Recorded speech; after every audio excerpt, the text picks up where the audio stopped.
lo que Dios ha creado y que nosotros podemos ver con nuestros propios ojos y que podemos palpar a través de nuestros sentidos, nos hablan de la gloria de Dios. Entonces, no sé si usted ha tenido la oportunidad de ver algo así. Esta es una imagen de la Vía Láctea desde la Tierra. ¿Alguien ha tenido la oportunidad de ver la Vía Láctea de esta manera? Hermano Ricardo, ¿qué tal? Impresionante.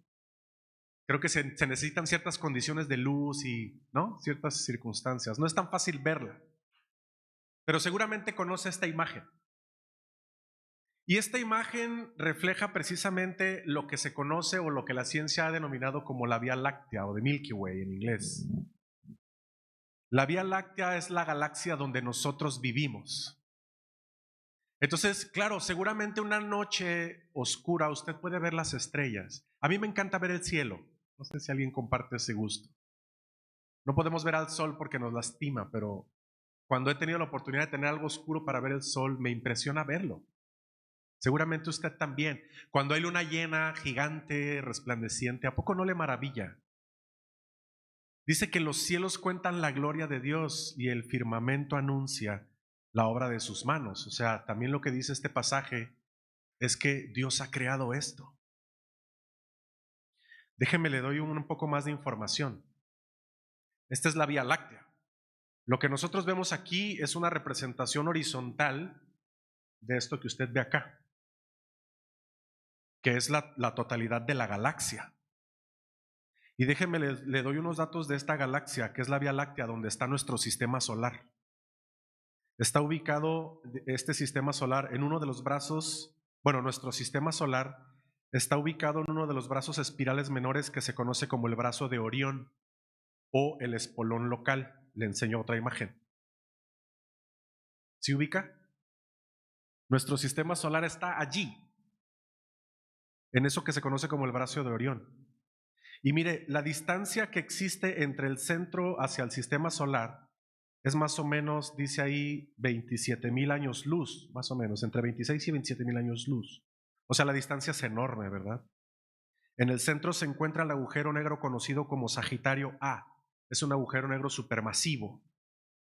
¿Por qué no nos consume? Porque lo que dicen los científicos o calculan es que la rotación de nuestro sistema solar sobre esto que parece una espiral en realidad tarda miles y miles y miles de años en girar.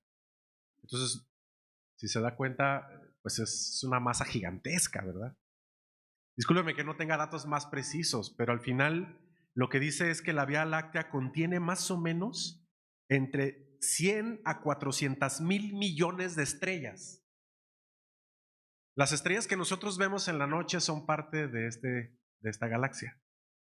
Fíjense, hasta 400,000 millones de estrellas habitan aquí en este espacio. Pero déjeme, le digo aún más la maravilla de esto.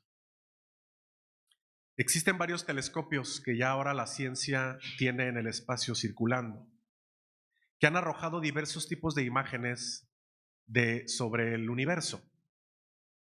Esta es una imagen del Hubble, que es uno de estos satélites, y aquí usted puede ver múltiples galaxias. Pero quiero mostrarle algo todavía más increíble, que yo sé que el dato le va a impactar. Miren, el James Webb, que es otro de los satélites, en el 2025 reveló esta imagen. No sé si se alcanza a ver un poco la sombrita, no se ve, ¿verdad? No se preocupe, la voy a ampliar. Pero esto que está aquí, yo lo estoy así ampliando, se ve un poquito, ¿verdad? Este es un cuadro. Y en este cuadro, dicen los científicos, calculan que más o menos es que ojalá no se alcanza a ver el cuadrado. Mire, aquí se ve un poquito más. Es como si yo pusiera un grano de arena en la punta de mi dedo y a la distancia de mi ojo y el grano de arena que yo pudiera tener en la punta es este cuadrante. ¿Sí se entiende la dimensión? O sea, es solamente una parte del universo. Y en este cuadrante se encuentran 800,000 galaxias. Entonces, lo impresionante, luego les voy a pasar por WhatsApp la página que se llama Cosmos Web, porque lo que hace es que usted le da ese zoom y va viendo, se va acercando a las galaxias. No me pregunte cómo lograron esto, pero está explicado en un artículo científico que no entendí, porque tiene muchos cálculos físico-matemáticos y que la verdad no entiendo. ¿Para qué le miento?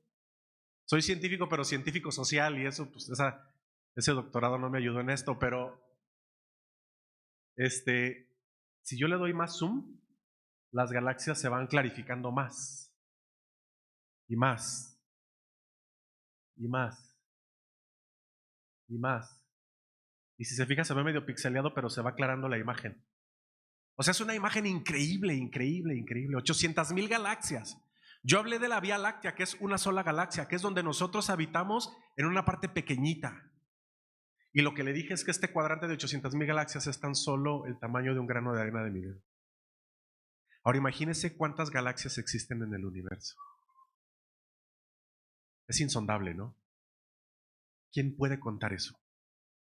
Entonces, si el Salmo 19:1 dice que los cielos cuentan la gloria de Dios, entonces, ¿de qué tamaño es la gloria de Dios? ¿Quién la puede medir? La ciencia apenas alcanza a mirar un grano de arena. Cuando piensa y observa el universo, ¿qué le hace sentir su infinidad? Fíjese, ya la estoy alejando.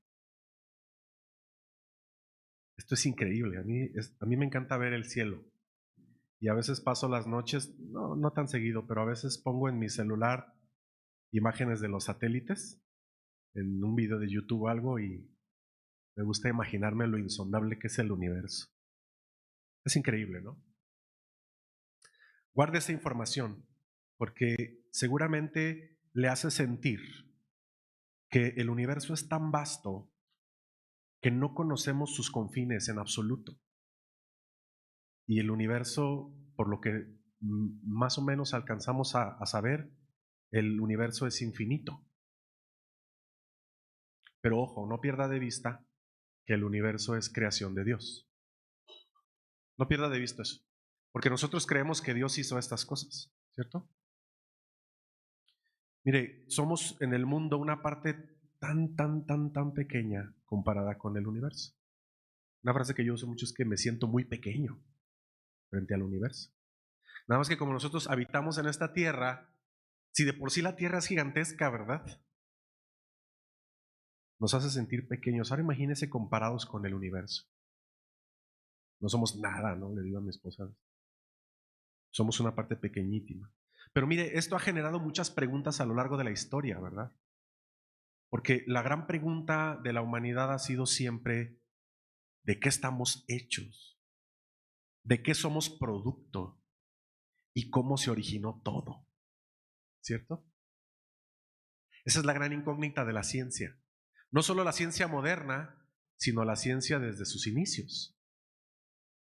Y mire, hay que observar que lo que acabamos de leer en la Escritura, en este pasaje de Colosenses 1 del 15 al 20, pues es realmente increíble. Yo tengo que reconocer que me siento muy pequeño al predicar este pasaje. No me imagino cómo Pablo se sintió a la hora de escribir estas palabras. ¿En qué estaba pensando Pablo cuando le escribió esto a la iglesia? Pero ahorita vamos para allá. Recuerde que en Colosas, que ya lo habíamos dicho, que se encontraba en Asia Menor, ahí convergían cosmovisiones grecorromanas. ¿Se acuerdan que les había dado ese dato? ¿Quiénes eran los griegos? ¿Se acuerdan? Seguramente usted estudió a los griegos desde que estaba chiquito en la escuela, porque los griegos heredaron a la humanidad muchos de los conocimientos de los astros y del universo que hoy rigen las leyes que conocemos. Algunas han sido superadas por nuevas leyes, por nuevos descubrimientos. Pero los griegos, históricamente, desde siglos antes del nacimiento de Cristo, ya estudiaban los cielos. O sea, la cultura griega fue la primera, fíjese, en separar sistemáticamente la explicación del cosmos del mito, porque usted sabe que hay mitos sobre la creación del universo, ¿cierto? Los griegos tenían una. ¿Alguien recuerda? La historia de Homero, o la historia de ¿qué es la Ilíada? ¿Cómo es? Y la Odisea, cómo se creó el mundo, ¿se acuerdan?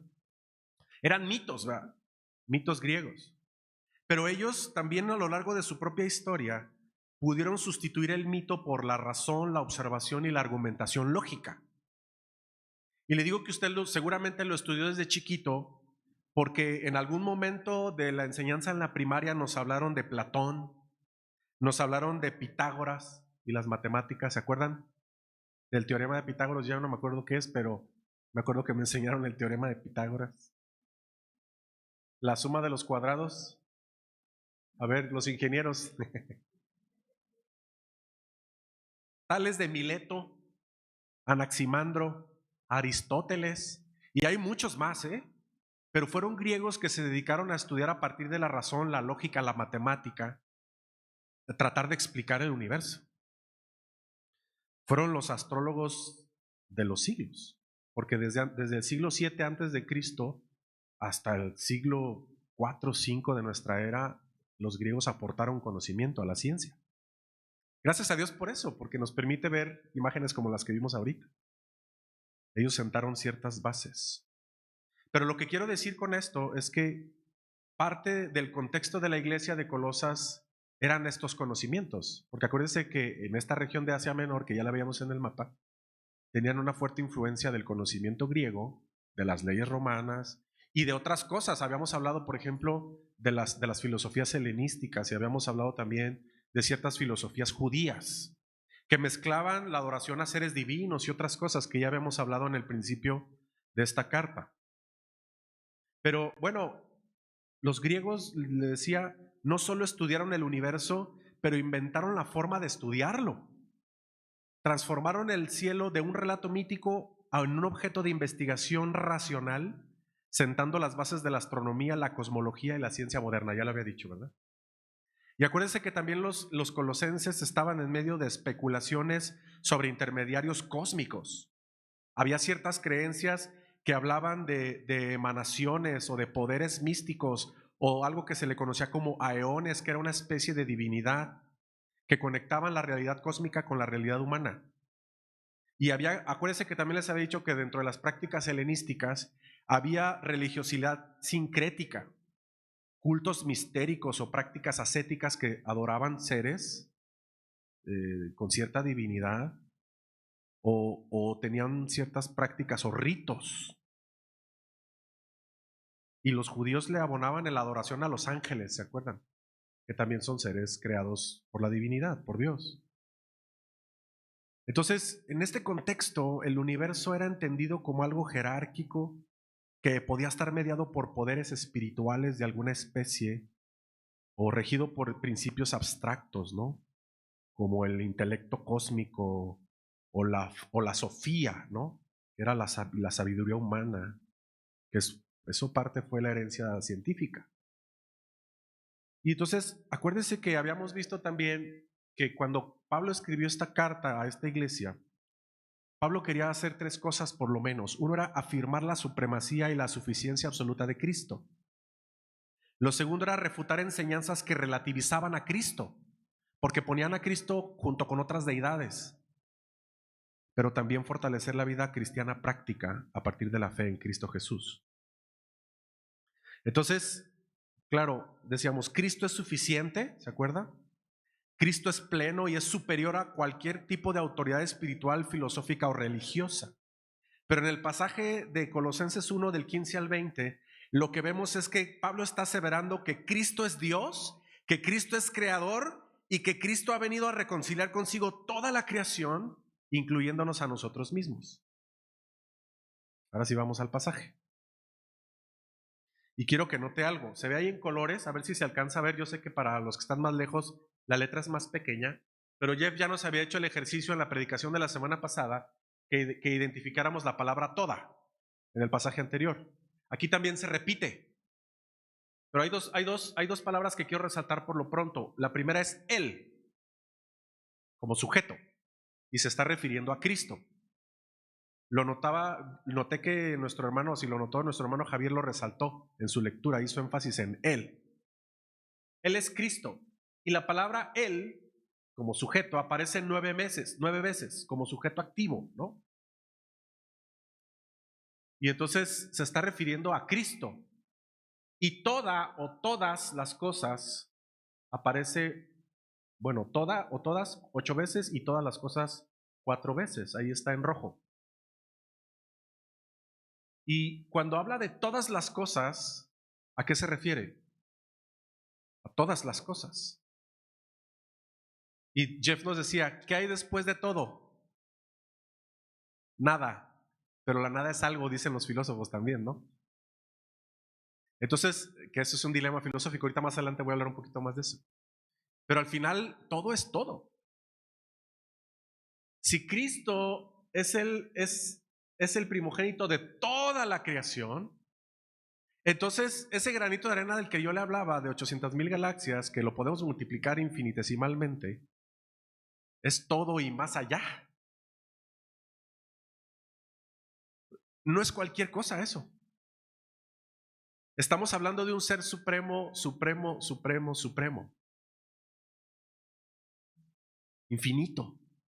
Que nuestra mente lógica no alcanza a comprender. Pero esto es un paradigma bien intenso para aquellos que conocieron a Jesús. Ahorita vamos a ver por qué. Mire, nos vamos a centrar en la primera frase. Él es la imagen del Dios invisible. Es la primera parte del versículo 15. ¿Qué significa que Él es la imagen del Dios invisible? Aquí, mire, hay una confrontación también con la epistemología griega. La epistemología tiene que ver con el conocimiento científico. En el pensamiento griego, Dios o lo divino, lo supremo, es inaccesible. Es incognoscible directamente, no se puede conocer. Pues solo se accede a lo divino mediante las ideas o el intelecto cósmico o principios mediadores. Es lo que querían los griegos. Pero Pablo hace una ruptura con esta cosmovisión, porque afirma que lo invisible se ha hecho visible y concreto, no mediante ideas o jerarquías cósmicas, sino en una persona histórica, real y visible. ¿Quién? Jesús, ¿cierto? Jesús. Sabemos por el testimonio de los evangelios que aquellos que conocieron a Jesús en su propio tiempo y su contexto tuvieron un proceso para entender esto. Porque aquí está en una afirmación: Él, Cristo, es la imagen del Dios invisible. Él es la representación de ese Dios creador que no conocemos, porque dice la Escritura que a Dios nadie le ha visto jamás, pero que en la imagen de Jesús y en la persona de Jesús se hizo visible. Y mire, los evangelios se tratan de eso. Los evangelios son la narrativa de 4 hombres que conocieron a este Jesús y que lo vieron caminando y que lo vieron hablando y que lo vieron haciendo milagros y que lo vieron resucitando muertos y que lo vieron haciendo distintas cosas y diciendo cosas que confrontaban esta frase o que consolidaban esta idea de que Él era el Dios que ellos podían ver. Ahora, ¿qué miraban, qué escuchaban y qué conocían los discípulos de la primera generación sobre quién era Jesús? Él que es la imagen invisible. Esa es una imagen de la serie de The Chosen. No a todos les gustó la serie, no voy a entrar a ese debate, no se preocupe. Es una imagen que me gusta porque está la representación de Jesús de un lado y los discípulos de otro. Porque lo que los discípulos vieron fue eso, a una persona. Vieron a un ser humano. No tuvieron digamos, una visión etérea de quién era Dios. Ellos caminaron al lado de un hombre. Y recordemos que lo que nos narran los evangelios es justamente ese testimonio de cómo ellos mismos fueron conociendo quién era Jesús en su naturaleza humana, pero también en su naturaleza divina. Ahora imagina el proceso que eso significó para ellos cuando Jesús hacía declaraciones o hacía milagros, cuando escuchaban sus profundas enseñanzas sobre el reino de Dios o cuando Jesús hablaba sobre su propia naturaleza divina, cuando atestiguaron su muerte y luego lo vieron resucitado. ¿Usted qué hubiera hecho? ¿Cómo lo hubiera entendido usted? Que todo aquello que usted conocía del Dios creador estaba caminando a su lado como un ser humano. ¿No le parece que eso es una ruptura epistemológica incluso?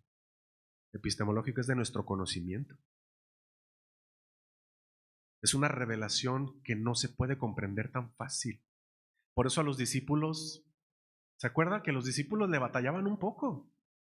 Dice que cuando Jesús ya había resucitado y ellos iban al monte a despedirlo, dice que algunos todavía dudaban, ¿se acuerda? Lo podemos ver ahí en Mateo, en el último capítulo.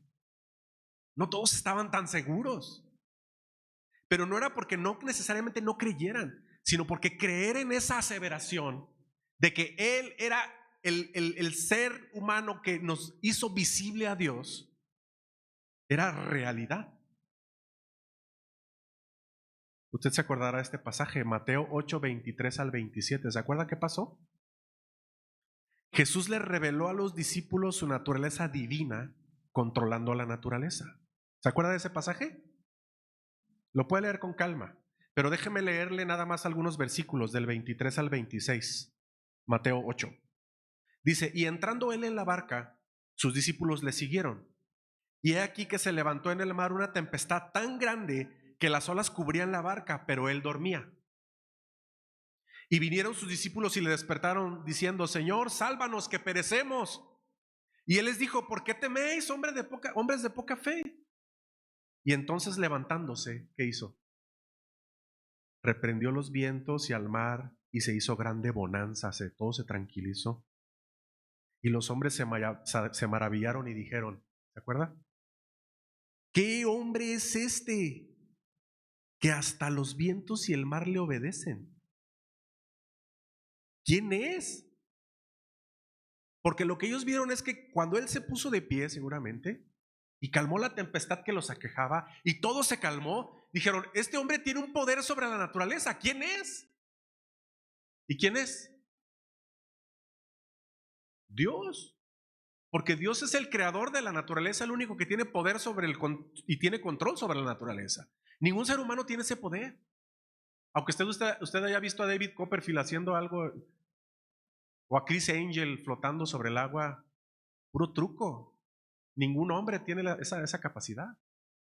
Entonces la pregunta de ellos es, ¿quién es este hombre que aún los vientos y el mar lo obedecen? Es una pregunta bien genuina. Yo lo hubiera hecho también. Aún frente a la revelación de un poder que solo la divinidad tiene. Pero mire, otro ejemplo. Juan 11, del 38 al 44, recordará este pasaje. Es cuando Lázaro muere. Y las hermanas lo mandan llamar y Jesús no llega a tiempo cuando estaba enfermo y luego se muere y llega Jesús cuando ya está muerto Lázaro. ¿Se acuerda? Déjeme, le leo, usted puede leer todo el capítulo 11, está muy extensa esta historia. Acuérdese que en el caso de Juan también es otro de los discípulos que pudo haber que presenció esto. Versículos del 38 en adelante, fíjese, Jesús profundamente conmovido otra vez vino al sepulcro. Era una cueva y tenía una piedra puesta encima. Y dijo Jesús, quiten la piedra. Marta, la hermana del que había muerto, le dijo, Señor, hiede ya, porque es de 4 días. Y Jesús le dijo, ¿no te he dicho que si crees verás la gloria de Dios? Entonces quitaron la piedra donde había sido puesto el muerto, y Jesús, alzando los ojos a lo alto, dijo, Padre, gracias te doy por haberme oído. Yo sabía que siempre me oyes, pero lo dije por causa de la multitud que está alrededor, para que crean que tú me has enviado. Y habiendo dicho esto, clamó a gran voz y que dijo, Lázaro, ven fuera. Y el que había muerto salió, atadas las manos y los pies con vendas y el rostro envuelto en un sudario. Y Jesús les dijo, desátenle y déjenle ir. Resucitó un muerto. ¿Quién es este hombre que aún resucita a los muertos? ¿No? ¿Qué hubiera hecho usted si hubiera visto eso? Yo me hubiera hecho la misma pregunta. Y los discípulos están creyendo. Fíjese cómo eso a mí me encanta de los evangelios, porque los discípulos no creen así por epifanía, ¿no? Ellos conocieron a Dios en su caminar por la tierra y fueron descubriendo quién era Él. Imagínense la convicción que tenían que tener en el corazón de que Cristo era Dios para hacer todo lo que hicieron después de que Cristo ya no estuvo. de tal manera que usted y yo estamos sentados aquí por herencia de los apóstoles. Mire, Jesús mismo declaró varias veces que Él es la imagen del Dios invisible. Juan 14, del 8 al 11, no lo voy a leer todo, pero es cuando Felipe le dice al Señor, muéstranos al Padre, le dijo. ¿Se acuerda de ese pasaje? Y Jesús le dijo, tanto tiempo hace que estoy con ustedes y no me has conocido, Felipe. El que me ha visto a mí, ha visto al Padre. ¿Cómo me dices que te muestre al Padre? ¿No crees que yo soy el Padre y el Padre en mí? Las palabras que yo hablo no las hablo por mi propia cuenta, sino el Padre que mora en mí, Él hace las obras. Créanme que yo soy en el Padre y el Padre en mí. De otra manera, créanme por las obras que hago. Muéstranos al Padre, le dice Felipe, ¿no? Y luego en Juan 8, del 48 al 59, cuando Jesús tiene una discusión con los judíos, cuando lo tacharon de samaritano y que estaban endemoniados, ¿se acuerda? Lo puede leer con calma después, Juan 8, 48 al 59. Jesús les dijo en el versículo 58, bueno, entonces le dijeron los judíos en el 57, ¿aún no tienes ni 50 años y ya viste a Abraham? Por lo que les estaba diciendo, léalo. Y Jesús les dijo, de cierto os digo, antes de que Abraham fuese, yo soy, que es la expresión pura de Yahvé, Éxodo 3:14. Ahí les está diciendo, yo soy Dios. Pues. Y luego dice que lo quisieron matar por eso, ¿verdad? Entonces, cuando leemos que Él es la imagen del Dios invisible, imagine el proceso de los discípulos, los fariseos y todos los que escucharon esto de la boca de Jesús. Pablo lo que está haciendo en el pasaje es justamente reafirmar que Cristo es la imagen del Dios invisible y solo estamos en la primera frase del pasaje, ¿se da cuenta? Por eso le digo que no es tan sencillo, me siento tan pequeño y luego por lo que viene después. Versículo, del mismo 15b, lo que está en amarillo, hasta final del 17. El primogénito de toda creación, porque en él fueron creadas todas las cosas, y las que hay en los cielos y las que hay en la tierra, visibles e invisibles, sean tronos, sean dominios, sean principados, sean potestades, todo fue creado por medio de él y para él. Y él es antes de todas las cosas, y todas las cosas en él subsisten. Es una declaración súper profunda, súper trascendental, porque incluso pone en jaque las creencias filosóficas y científicas sobre la creación del universo. Por eso no es tan sencillo leerlo o comprenderlo. No porque rompa con las leyes de la astrofísica, sino porque está diciendo que Él es el creador de eso. Ese hombre, Jesús, es el creador de todo. Entonces, fíjese, no lo dije al principio, pero estos versículos del 15 al 20 parece que es un himno que cantaban, que expresa la identidad de Jesús como el Señor de la creación. Entonces, el título primogénito que aparece aquí, que está en azul, es un título mesiánico. En el Salmo 89, 25 dice, yo también le pondré por primogénito, el más excelso de los reyes de la tierra. El título muestra que Jesús gobierna sobre toda la creación, porque Él es aquel por medio del cual el Padre creó toda la creación, dice, lo incluye todo y a todos, lo visible, lo invisible. Y luego habla de los tronos, los dominios, los principados, las potestades. Entonces, entre los seres celestiales invisibles, podemos pensar en los tronos, los poderes, los gobernantes, las autoridades visibles, perdón. Ahora, las categorías de ángeles, ¿se acuerda que los judíos reconocían como más exaltados y dignos de adoración? Pero aquí nos está diciendo que incluso Jesús creó a estos ángeles. Él es claramente superior a cualquiera de ellos. Él sustenta todo el cosmos por medio de su poder. Entonces, decir que Jesús es el primogénito de toda la creación también es un punto crítico para la audiencia o quienes están leyendo esto, incluyéndonos nosotros, que pudiéramos tener otro tipo de influencias. Mire, en la influencia helenizada o helenística, las categorías griegas como primogénito podría sugerir que Jesús es el primero dentro de una cadena de emanaciones o divinidades, o que es el más alto de los seres creados, o un intermediario entre Dios y el cosmos.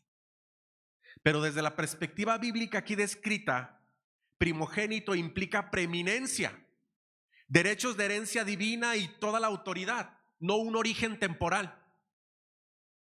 Incluso hay religiones que afirman que Cristo es una creación de Dios.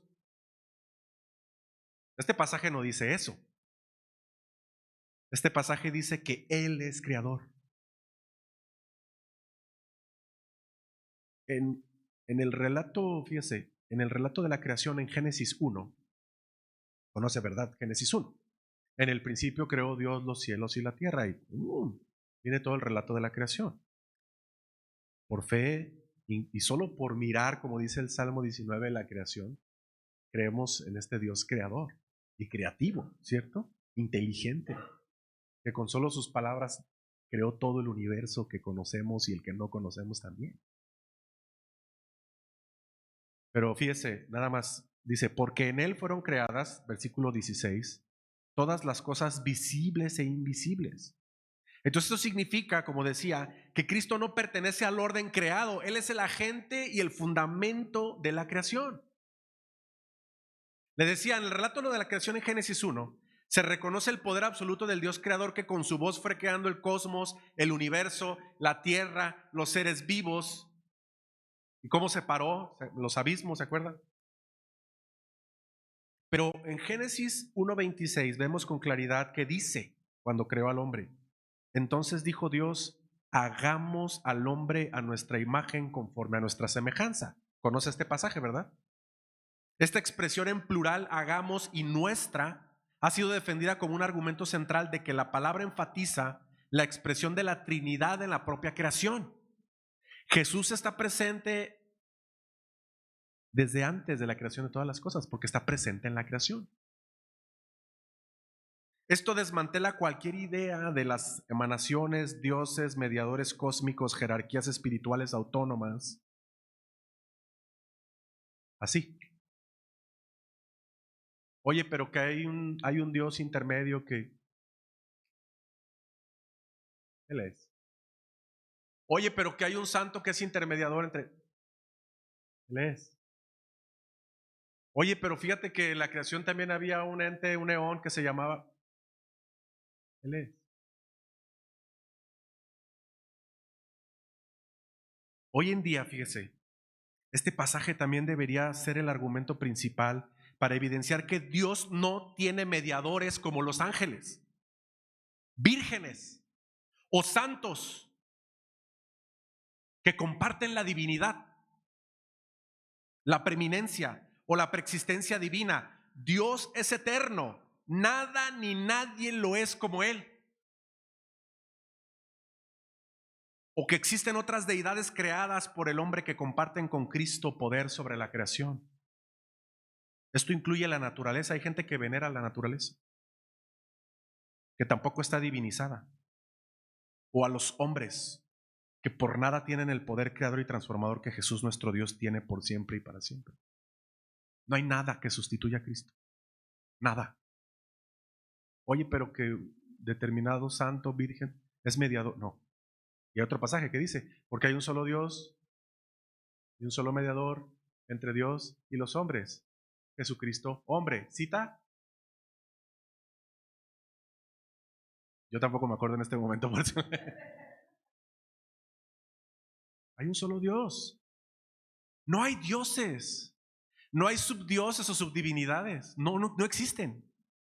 Y si existen, pues sabemos quiénes son, ¿va? Demonios mismos. Está fuerte, ¿verdad? Ahora, la expresión sean tronos, dominios, principados o potestades del versículo 26, en el contexto helenístico en que se encontraban los colosenses, estas categorías resonaban con la filosofía platónica, ¿no? De las esferas celestes, o con creencias populares sobre poderes ancestrales, o bien con prácticas religiosas de protección contra fuerzas cósmicas. Perdón.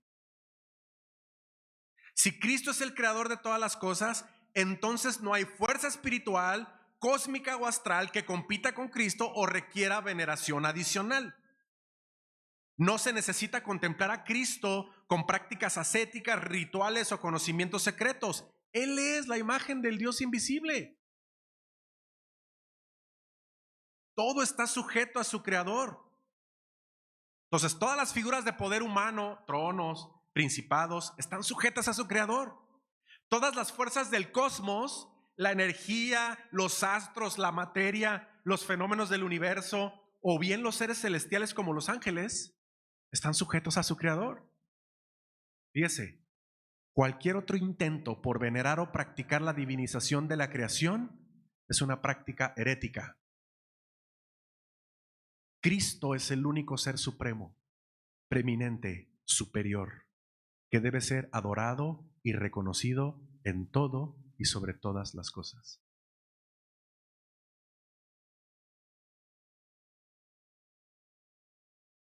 Y mire, hoy en día hay claras expresiones posmodernas de estas cosas. Está lo que se conoce como los ayunos energéticos o las dietas cósmicas. ¿Ha escuchado de esto? Que son ayunos prolongados alineados con fases lunares, equinoccios o solsticios.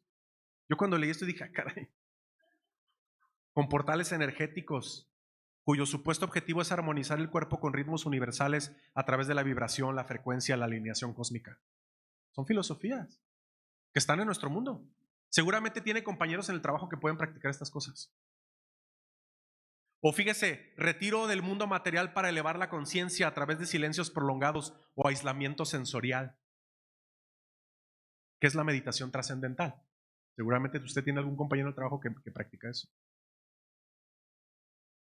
O sea, la meditación trascendental, la respiración holotrópica, estados alterados inducidos, por ejemplo, con la ayahuasca. ¿Ha escuchado esto de la ayahuasca? Cuya finalidad es trascender la materia densa y acceder a planos superiores. Rituales modernos vinculados al cosmos como las cartas astrales, la lectura del tránsito planetario, eclipses o retrogradaciones. Mire, las retrogradaciones lo estaba leyendo y se me hizo, órale. Las retrogradaciones se usan en la psicología con orientación de terapia gestal para redirigir energías. Rituales para celebrar eclipses, superlunas, alineaciones planetarias, el uso de cristales, velas, mantras para canalizar la energía universal. O fíjese lo último que también es muy común. Canalización y mensajes de entidades cósmicas donde hay comunicación con seres interdimensionales, conciencia universal, maestros ascendidos o energías del universo, o rituales cósmicos como los que se hacen en Stonehenge, en Reino Unido. Ubica donde están las piedras. Sí. Le voy a decir otro que le va a sonar más fácil: los que se hacen en Teotihuacán o los que se hacen en Machu Picchu, ¿no? Aunque usted no lo crea, conozco cristianos que han participado en este tipo de cosas, que han consumido ayahuasca y que la han interpretado como un elemento de revelación divina, o que hacen rituales con la luna como una práctica para tener una mejor conexión con el Creador.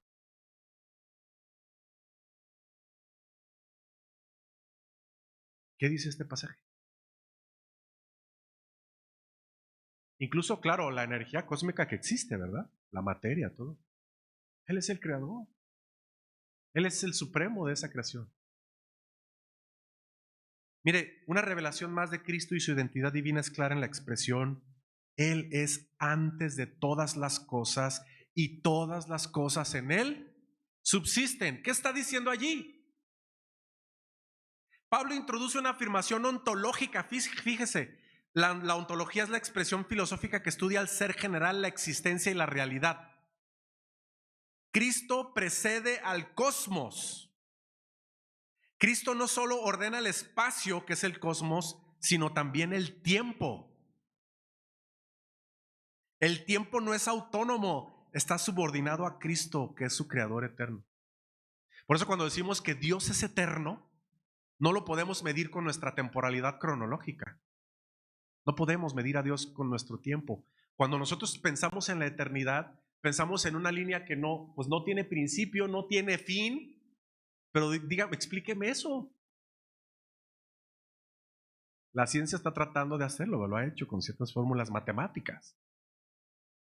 Pero aún así, lo que está diciendo es, Él es antes de todas las cosas. Y ahí entra también un debate histórico, ¿no? Porque el origen de todas las cosas tiene sus interpretaciones teóricas, ¿no? ¿Cuál es el origen del universo según la ciencia? Hay varias teorías, ¿no? El Big Bang o la generación espontánea. ¿Lo has escuchado, no? Pero fíjese, el principio de la causalidad, solo lo explico así, que no es más que decir que todas las cosas tienen una causa, ¿no? Esa idea de la causa-efecto, ¿se acuerda? Entonces, si nos vamos al origen del universo, ¿cuándo empezó el universo? Los científicos dicen, pues fue por generación espontánea, una explosión.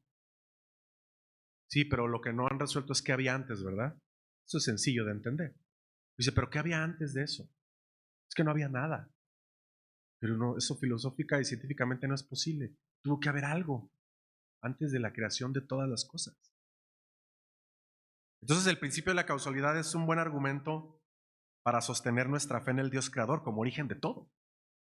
Y los científicos ahí se topan, la verdad. No tenemos explicación. Pero el que no cree que existe un Dios creador pues simplemente no había nada. Eso es bien interesante, ¿verdad? Pero lo que nos está diciendo aquí es que Cristo precede a la creación. Entonces, Dios, Cristo, es el supremo de esta creación. Y en Él subsisten todas las cosas. Es decir, que todo el orden de la creación se sostienen en Él mismo. Todas las leyes de la física, las fuerzas cósmicas, las leyes de la naturaleza que rigen el mundo y el universo, la naturaleza de nuestro propio mundo, los elementos de la biología, los ecosistemas, nuestros propios cuerpos y su naturaleza, el mundo y también la realidad espiritual, todo está bajo su dominio, su gobierno y su autoridad. ¿Sí o no? Bueno, ahí lo está diciendo. Mire, ayer Adrián se me acercó y me hizo una pregunta bien sencilla. Me dice, ¿crees que Jesucristo está reinando hoy? ¿Ya te acordaste, Adrián? Yo le dije, pues, por supuesto que sí. Entonces, Adrián, la respuesta está en Colosenses 1 del 15 al 20.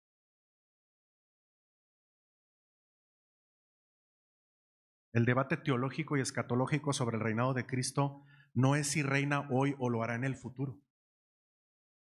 La verdad bíblica expuesta en Colosenses es: Cristo nuestro Dios reina y gobierna desde siempre, reina hoy y reinará en el futuro y para siempre. No es si Cristo reina ahorita o después, o no lo hace ahorita o lo hace después. Si Él es el supremo desde antes de todas las cosas, Él ya tiene la preeminencia en todo. Desde siempre, ¿no? Vamos a lo último. Ya estoy terminando. Ya me timbró que ya llegué a los 40 minutos. ¿Tiene problemas si continúo? ¿Sí? Yo digo que sí, mi esposa o María. Mi esposa. Vamos con lo último del pasaje. 18 al 20. Y Él es la cabeza del cuerpo que es la iglesia. Él que es el principio, el primogénito de entre los muertos, para que otra vez en todo tenga la preeminencia. Por cuanto agradó al Padre que en Él habitase toda plenitud, y por medio de Él reconciliar consigo otra vez todas las cosas, así las que están en la tierra como las que están en los cielos, haciendo la paz mediante la sangre de su cruz. Fíjese cómo del plano de lo cósmico, lo aterriza a la realidad nuestra. ¿Quién es la iglesia?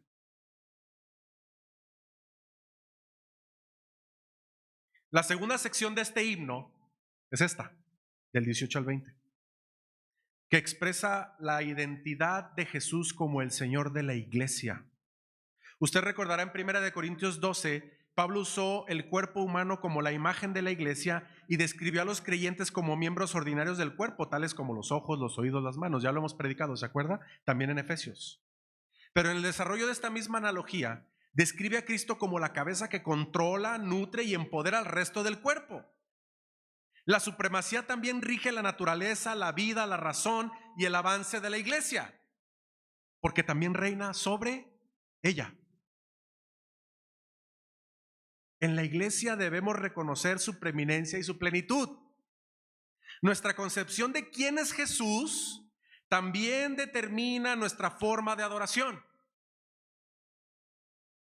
Conocer bien a quién es Cristo en toda esta dimensión de supremacía, por supuesto que determinará el orden, la reverencia, la alabanza, la generosidad, el servicio y la esencia de su presencia en todo lo que somos, en todo lo que decimos y en todo lo que hacemos. Si Cristo no está allí, entonces la autodenominada iglesia está perdida. ¿Qué es la iglesia hoy? ¿Qué hace la iglesia hoy? ¿Qué predica la iglesia hoy? ¿Qué hace en su práctica cotidiana?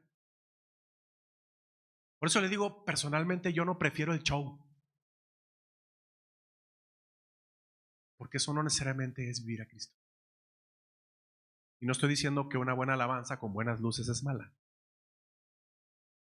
pero necesitamos reconocer en nuestra práctica constante quién es el Ser Supremo al que decimos adorar. Por eso le ponía el ejemplo de los discípulos al principio. Ellos se preguntaban quién era Jesús, pero fíjese cómo Dios fue trabajando en sus corazones de tal manera que fueron hombres que dieron su vida por esa verdad.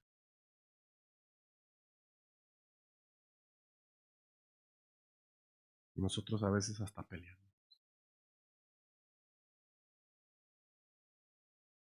En nuestra razón de ser para su exaltación, la razón de ser para su exaltación a través de todo lo que hacemos en la iglesia y también en cómo nos proyectamos al mundo para que le conozca y le reconozca a Él.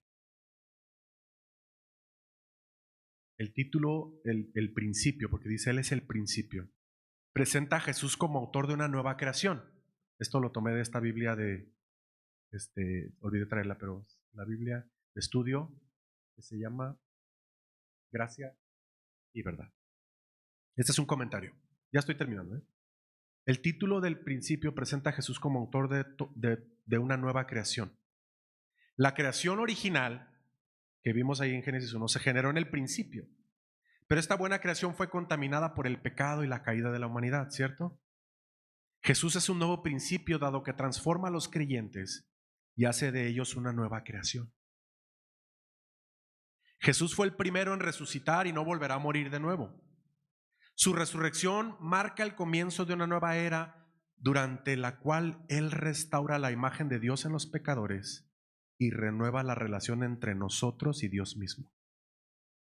Cristo también ha obrado en nuestro favor. En su soberanía también nos ha alcanzado con nuestra redención. Romanos 6:4 dice, porque somos sepultados juntamente con Él para muerte por el bautismo, a fin de que como Cristo resucitó de los muertos por la gloria del Padre, así también nosotros andemos en vida nueva. Dado que Jesús es Señor tanto de la creación como de la nueva creación, tiene la supremacía en todas las cosas. Su supremacía se debe a su identidad y su función también. Toda la plenitud de la divinidad reside en Jesús en forma corporal y por lo tanto Él es por completo Dios. Y Él logra hacer las paces entre Dios y todos los seres terrenales y celestiales. La muerte de Jesús en la cruz promete el perdón para aquellos que se arrepienten y creen. También nos recuerda que la promesa incluye su obra redentora para la reconciliación y la restauración de todo lo creado, que fue quebrado por el propio pecado. Cielo nuevo y tierra nueva, ¿qué significa eso? Porque la naturaleza también sufre, ¿cierto? Los estragos del pecado. Podríamos decir el universo. Pero mire, esta parte de la reconciliación es clave. Lo vamos a ver la próxima semana, con la predicación de la próxima semana. ¿De qué está hablando el tema de la reconciliación? Pero platicaba con alguien el otro día también. Y le decía, ¿no? Este Dios supremo que creó todas las cosas, también ha hecho una obra de reconciliación entre Dios y nosotros, pero entre nosotros mismos. Dígame algo que sea irreconciliable, humanamente hablando. Es pregunta retórica, no me contestes. Pero según este pasaje, Cristo vino a reconciliar consigo, ¿qué? Todas las cosas. No se pierda la predicación de la próxima semana. Conclusión. Esta verdad profunda y reveladora de la identidad de Cristo y su supremacía debe llevarnos a una profunda devoción y reverencia. ¿Quién es este hombre que hasta el viento y el mar le obedecen? ¿Quién es este hombre al que decimos seguir y ser sus discípulos? ¿Quién es este Jesús al que adoramos? Dios. Cristo es nuestra divinidad, es nuestro Dios. Y nosotros lo cantamos. Me acordé de este canto. El Dios que hizo los cielos y la tierra, con el poder de su palabra y reina con autoridad. El Dios que aún los vientos le obedecen. Una palabra es suficiente para los muertos levantar. Nadie es como Él. Oh gran yo soy. Tú eres el Dios que adoramos, todopoderoso y soberano, grande en misericordia y poder para salvar. Tú eres el Dios que adoramos, quien derrotó la muerte y el pecado, glorioso Redentor y Rey. Te adoramos. El Dios que descendió desde su trono para llevar sobre sus hombros nuestra culpa y transgresión. Jesús, exaltado sobre todo, nombre sobre todo nombre. Solo en Él hay salvación. Nadie es como Él. Oh gran yo soy. Tú eres el Dios que adoramos, todopoderoso y soberano, grande en misericordia y poder para salvar. Tú eres el Dios que adoramos, quien derrotó la muerte y el pecado, glorioso Redentor y Rey. Te adoramos. A Él sea la gloria y el poder. Todo es de Él y para Él. A Él sea la gloria y el poder. Todo es de Él y para Él. Tú eres el Dios que adoramos, todopoderoso y soberano, grande en misericordia y poder para salvar.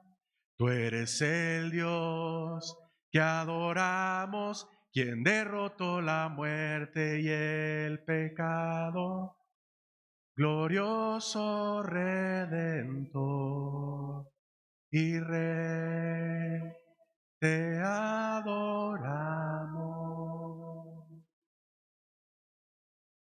Amén. Gloria a Dios.